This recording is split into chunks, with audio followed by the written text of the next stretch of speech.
Hello friends, मेरा नाम है मेहुल शर्मा और आपका स्वागत है मेरी इस नई वीडियो में। चलिए शुरू करते हैं।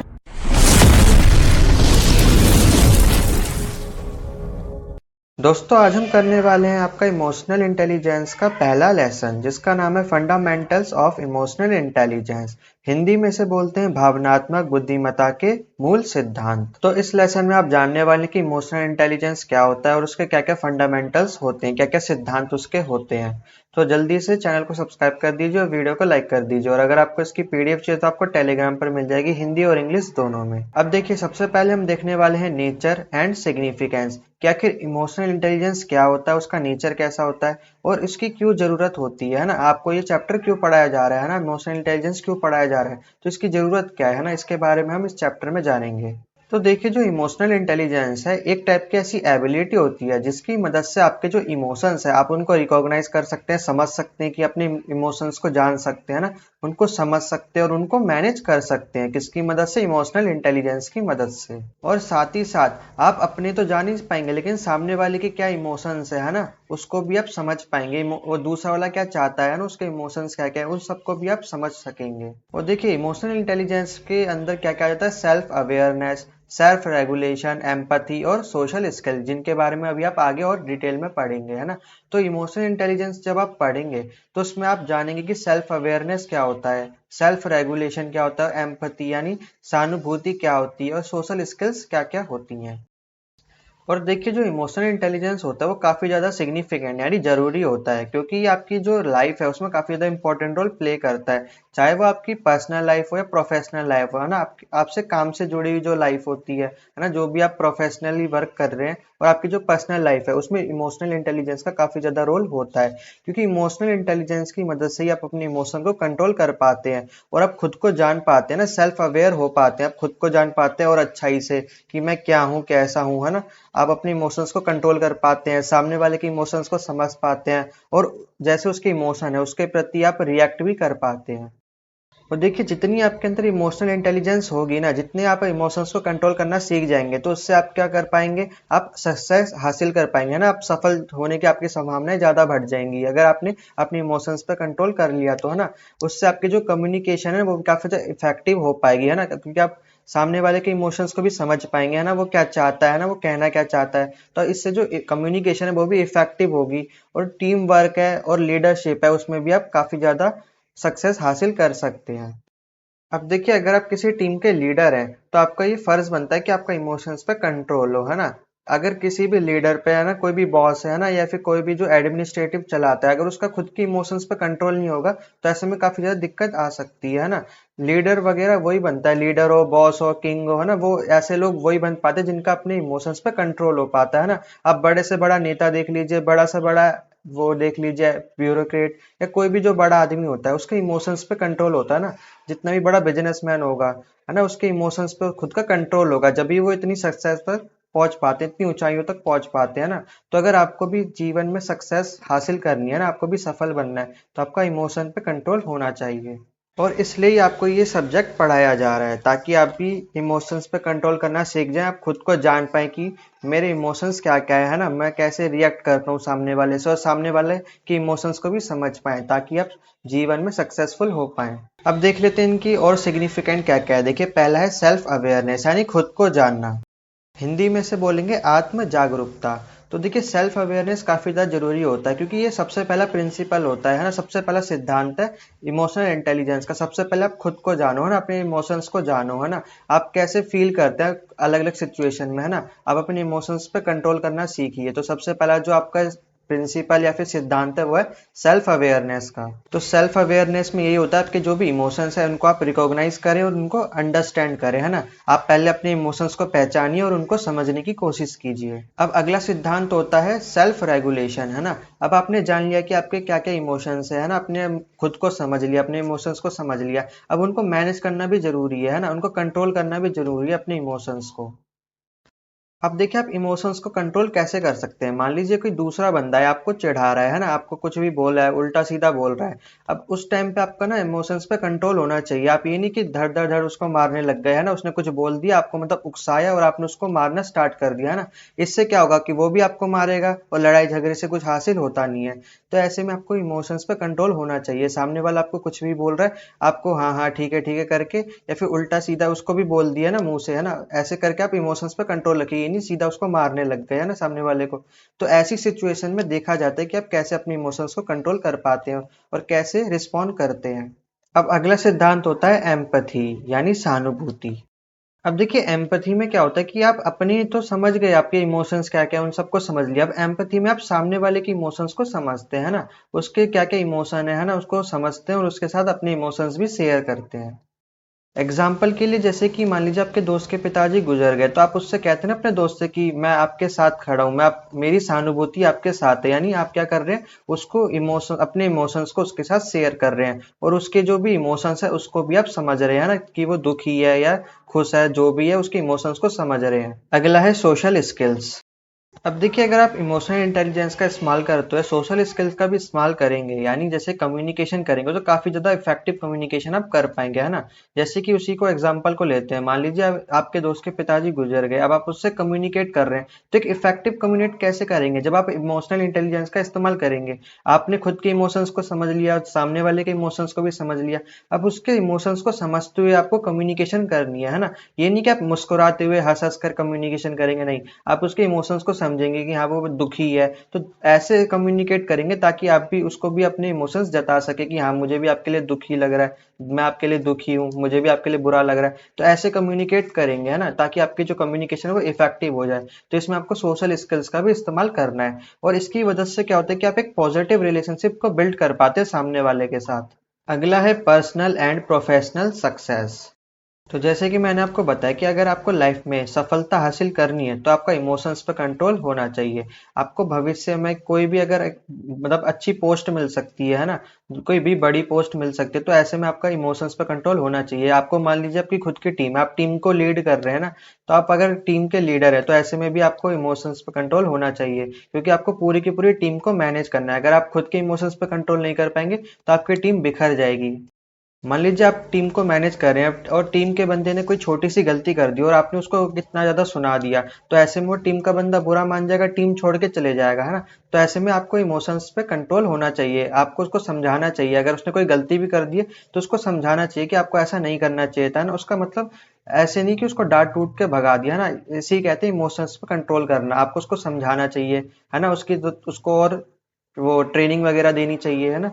इससे ही आपको पता चलता है कि आप कितने अच्छे लीडर हैं। तो देखिए एक अच्छा लीडर वो नहीं होता कि जो टीम को डांटे है ना, चिल्लाए उन पर।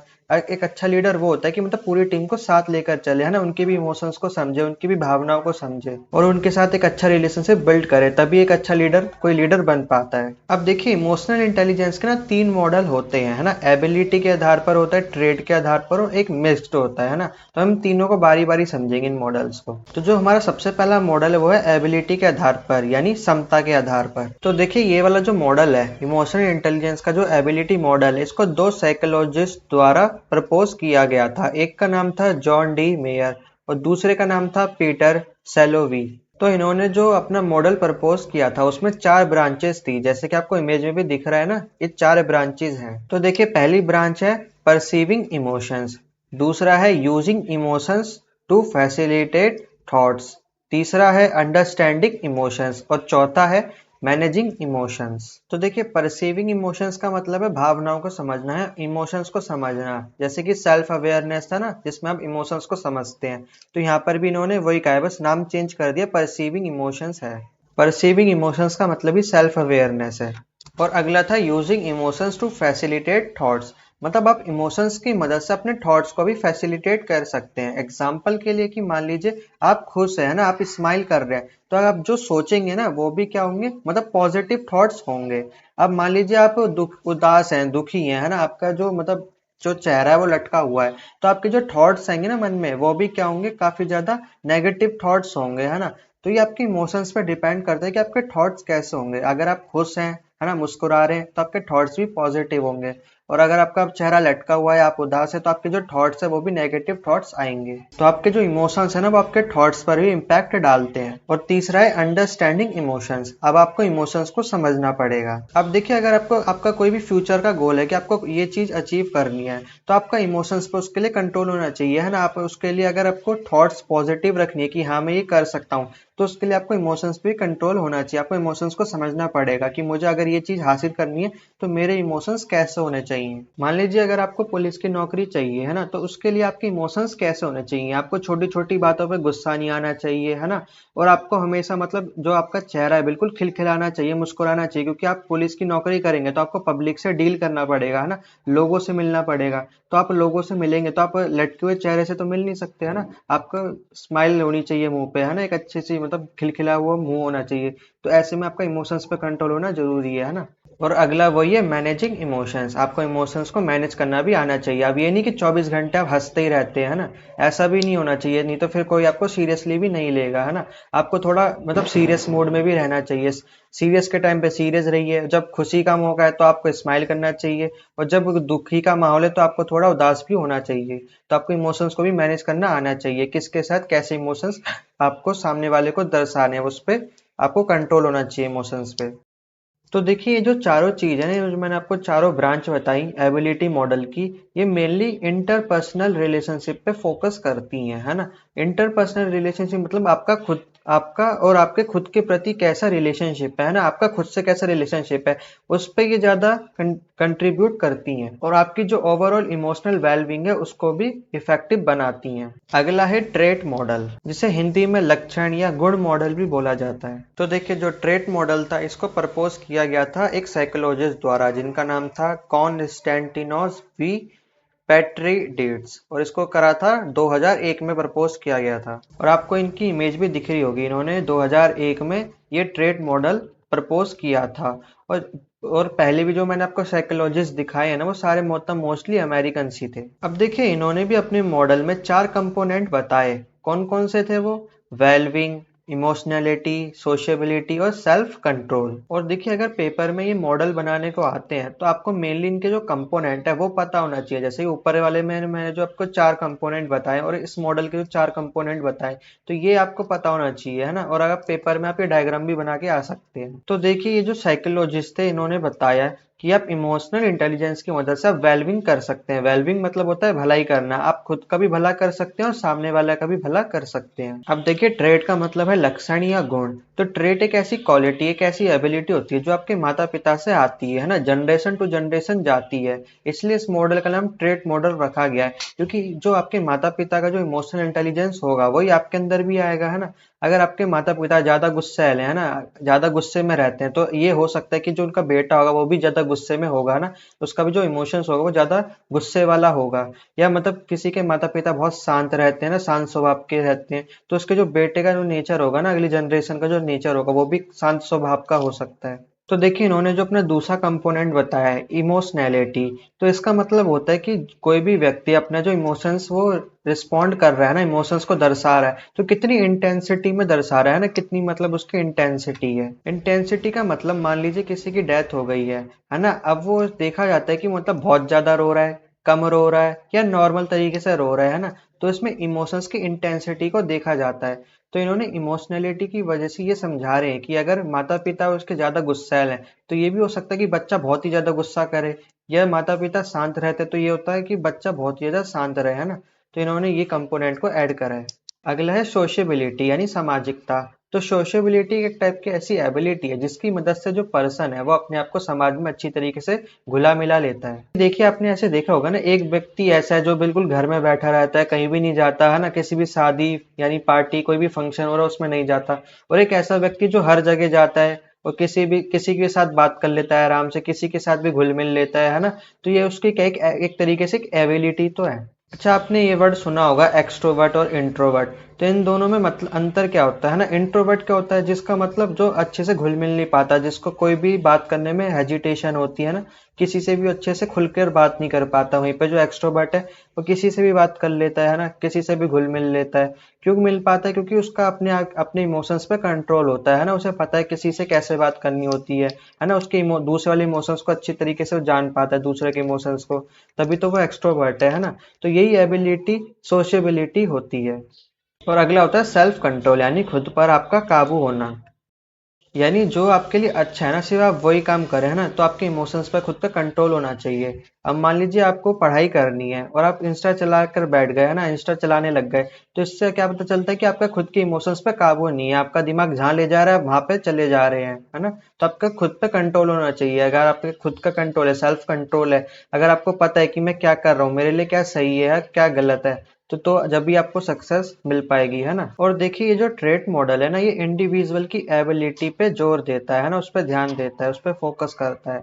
और ये बताता है कि कैसे इंडिविजुअल अपनी एबिलिटी को रिकॉग्नाइज यानी समझ सकता है ना, उसको जान सकता है और उसको मैनेज कर सकता है अपने इमोशंस को। अब चाहे वो आप खुद हो सकते हो या फिर कोई दूसरा भी हो सकता है। तो ये जो मॉडल है ना, खुद को भी आपको समझने में हेल्प करेगा और सामने वाले के इमोशंस क्या है उसको भी समझने में ये मॉडल आपकी हेल्प करेगा। और इस मॉडल की वजह से आप अपना खुद का रिलेशनशिप खुद के साथ अच्छे से मजबूत कर सकते हैं और अपना खुद का रिलेशनशिप दूसरों के साथ भी मजबूत कर सकते हैं। अब अगला मॉडल है हमारा मिक्स्ड मॉडल। अब देखिए जो मिक्स्ड मॉडल है ना, वो एबिलिटी और ट्रेड मॉडल का एक मिक्सचर है ना, दोनों इसमें आ जाते हैं। और इस मॉडल को प्रपोज किया था डेनियल गोलेमन ने। तो इन्होंने एबिलिटी और ट्रेड के जितने भी एक्सपेक्ट यानी जितने भी कंपोनेंट्स मैंने आपको बताया ना, चार चार कंपोनेंट्स, उनको मिलाकर अपनी खुद के कंपोनेंट्स दिए और वो 5 कंपोनेंट्स इन्होंने दिए। आपको जैसे इमेज में दिख रहा है ना, ये 5 कंपोनेंट्स है ना, 5 कैटेगरीज में इन्होंने बांट दिया और इसको मॉडल को मिक्स्ड मॉडल नाम दे दिया। अब देखिए जो एबिलिटी वाला मॉडल था वो व्यक्तिगत पे आधारित था, यानी एक इंडिविजुअल पे आधारित था। और वहीं पर जो ट्रेट वाला था वो सोशल पे आधारित था, यानी समाज पे आधारित था। तो इन्होंने क्या करा, व्यक्ति को उठाया, समाज को उठाया, मिला दिया और मिक्स्ड मॉडल थ्योरी दे दी। अब इस मॉडल के अनुसार जो व्यक्ति है उसकी अपनी खुद की एबिलिटीज भी आ जाएंगी और सामने वाले की एबिलिटीज भी आ जाएंगी, है ना। अब देखिए इस वाले मॉडल में कौन कौन से कंपोनेंट आ जाते हैं। सबसे पहला है सेल्फ अवेयरनेस, क्योंकि खुद को जानना सबसे ज्यादा जरूरी होता है। फिर है सेल्फ रेगुलेशन, फिर खुद के इमोशंस को कंट्रोल करना भी जरूरी है। फिर है मोटिवेशन। अब आपको मोटिवेशन की भी जरूरत होती है, अगर आपको सक्सेसफुल बनना है तो मोटिवेशन चाहिए रहेगा। और मोटिवेशन कैसे आता है ना, इमोशन से ही आता है ना, आपके थॉट्स से आता है, पॉजिटिव थॉट्स से। और पॉजिटिव थॉट्स कब आएंगे, जब आपके जो इमोशंस है वो पॉजिटिव होंगे। अगला होता है एम्पैथी यानी सहानुभूति। अब देखिए इसमें सहानुभूति में आप सामने वाला बंदा भी आ जाता है, सोशल भी आ जाता है ना। तो एम्पैथी में आप सामने वाले के भी इमोशंस को समझेंगे और उसके सामने वाले के इमोशंस को समझते हुए आप अपने सहानुभूति व्यक्त करेंगे। और अगला आ जाता है सोशल स्किल। तो आप देख सकते हैं इसमें एक इंडिविजुअल और अदर इंडिविजुअल दोनों आ जाते हैं ना। इसमें आप अपने खुद को भी जान रहे हैं, सामने वाले के इमोशंस को भी जान रहे हैं और सामने वाले को जानते हो अपने सोशल स्किल्स का इस्तेमाल कर रहे हैं। तो अब आपको तीनों मॉडल अच्छे से समझ आ गए होंगे, है ना। एबिलिटी मॉडल इंडिविजुअल पे ध्यान देता है ना, आपके खुद के इमोशंस पे ध्यान देता है। वहीं पर जो ट्रेड मॉडल था वो सामने वाले के इमोशंस पे ज्यादा ध्यान देता है। वहीं पे जो मिक्स्ड मॉडल है वो दोनों के समान तौर पर इमोशंस पे ध्यान देता है। और एक बार फिर बता देता हूँ, इनके जो कंपोनेंट्स हैं ना, ये जरूर पढ़ के जाइएगा, ये कंपोनेंट्स जरूर आएंगे पेपर में लिखने को। अब हमारा अगला टॉपिक है building blocks of emotional intelligence. तो देखिए आप इन्हें बिल्डिंग ब्लॉक्स बोल सकते हैं या फिर इमोशनल इंटेलिजेंस के सिद्धांत भी बोल सकते हैं। कि मतलब अगर आपको इमोशनली मजबूत होना है ना, स्ट्रांग होना है, तो आपको इन चीजों पर ज्यादा फोकस करने की जरूरत है। तो सबसे पहला है सेल्फ अवेयरनेस यानी आत्म जागरूकता। तो सेल्फ अवेयरनेस का एक टाइप की ऐसी एबिलिटी है जिसमें आप अपने इमोशंस को रिकॉग्नाइज करते हैं और अंडरस्टैंड करते हैं, है ना। अपने इमोशंस को जानते हैं और उसको समझते हैं और आप अपनी वीकनेस को भी जानते हैं और अपनी स्ट्रेंथ को भी जानते हैं ना। आपकी कमजोरी क्या क्या है और आपकी ताकत क्या क्या है, उन सबको भी आप जानते हैं और आपकी वैल्यूज क्या क्या है। तो इन सबको आपको रिकॉग्नाइज करना है और अंडरस्टैंड करना है। अब आपकी कमजोरी क्या हो सकती है ना। आप जैसे ही पढ़ने बैठते हैं आपका मन डाइवर्ट हो जाता है ना, आप इंस्टाग्राम चलाने लग जाते हैं, यूट्यूब चलाने लग जाते हैं। तो आपका जो मन डाइवर्ट हो रहा है, ये क्या आपकी वीकनेस है, आपकी कमजोरी है कि आपका जो मन है वो शांत नहीं रह पाता, है ना, स्टेबल नहीं रह पाता। और आपकी स्ट्रेंथ क्या है कि आप बहुत अच्छा इंस्टाग्राम चला लेते हैं, ये स्ट्रेंथ है। वैसे ये स्ट्रेंथ नहीं होती, स्ट्रेंथ वो होती है कि आप अपने दिमाग को कैसे पावरफुल बना सकते हैं ना। आप एक्सरसाइज कीजिए दिन ब दिन, माइंड को स्ट्रांग कीजिए। जैसे ही मन डाइवर्ट होता है ना, उसको वापस काम पे लाइए, है ना। मन को कहिए कि मुझे ये काम करना है ना, टारगेट, छोटे छोटे टारगेट सेट कीजिए और उनको फॉलो कीजिए। इससे आप अपनी जो दिमाग की जो पावर है, मेंटल एबिलिटी को स्ट्रांग कर सकते हैं। यही आपकी स्ट्रेंथ बनेगी। और अपनी वैल्यू पे भी फोकस कीजिए, आपको अपनी वैल्यू बढ़ानी पड़ेगी। और देखिए, आपको इस बात पे भी जोर देना होगा कि आपके जो इमोशंस है वो आपके बिहेवियर पे भी इम्पैक्ट डालते हैं। तो आपका जितना अच्छा कंट्रोल होगा ना इमोशंस पे, आप सामने वाले के साथ उतनी अच्छी तरीके से बिहेव कर पाएंगे। तो देखिए, सबसे जो मेन कंपोनेंट है वो सेल्फ अवेयरनेस ही है। जब आप खुद को जान पाएंगे, आप खुद के इमोशंस को जान पाएंगे, समझ पाएंगे, तभी आप इमोशनली इंटेलिजेंट हो पाएंगे। और देखिए, जब आप खुद को जान पाएंगे तभी आप अपने हित में फैसले ले पाएंगे। तो सेल्फ अवेयरनेस आपके लिए काफी ज्यादा जरूरी होता है। तभी आप डिसीजन मेकिंग कर पाएंगे और आपका जो इंटरपर्सनल रिलेशनशिप है उसको भी इम्प्रूव कर पाएंगे। और इंटरपर्सनल मतलब आप खुद को जितना अच्छा जान पाएंगे, आप अपना उतना ही विकास कर पाएंगे। अगला है सेल्फ मैनेजमेंट, यानी अपने खुद के इमोशंस को मैनेज करना। तो देखिए, अलग अलग सिचुएशन में आप कैसे बिहेव करते हैं ना, आप कैसे इमोशंस को एक्सप्रेस करते हैं, उस पर आपका कंट्रोल होना चाहिए, है ना। जैसे कि कोई सिचुएशन, मतलब वो है दुखी वाली सिचुएशन है, तो आपके इमोशंस पे कंट्रोल होना चाहिए। ये नहीं कि सब रो रहे हैं और आप वहीं बीच में हंस दिए, है ना। तो ये गलत बात हो जाएगी। तो आपका इमोशंस पे कंट्रोल होना चाहिए, आप कैसे रिएक्ट कर रहे हैं, कैसे बिहेव कर रहे हैं, उन चीज़ों पे भी आपका कंट्रोल होना चाहिए। तो आपका सेल्फ मैनेजमेंट होना काफ़ी ज़्यादा जरूरी है। सीरियस मोमेंट पे आपको सीरियस रहना पड़ेगा। अगर सीरियस मोमेंट पे अगर आप हंस दोगे तो आपके ऊपर संकट आ सकता है।